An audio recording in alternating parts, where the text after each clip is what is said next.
Charles and I have just left doing a radio interview at Sirius Radio with Daryl Argo, and we stopped by for a minute on our way out to look at the Elvis's jet, and the Leasa Marie, and they both Leasa Marie. I'm not sure. Yeah, they're both, but it's just so neat to see to be standing here next to Elvis's plane.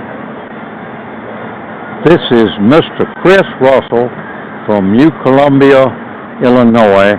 He lives across the road from Sherry Piercy and Tim Piercy and all the Piercy clan. And he just left, he hosted the Elvis Radio, and he's going to be broadcast today at 12:15.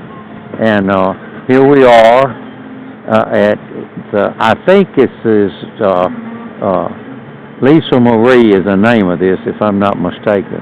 It's got CTB. I don't know what that... TCB, taking care of business. Oh, okay. Oh, that's what it is. It's N777EP, Elvis Presley. All right.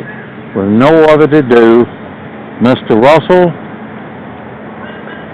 goodbye from Elvis Jet Airplane, Leasa Marie. Yes, sir. Thank you.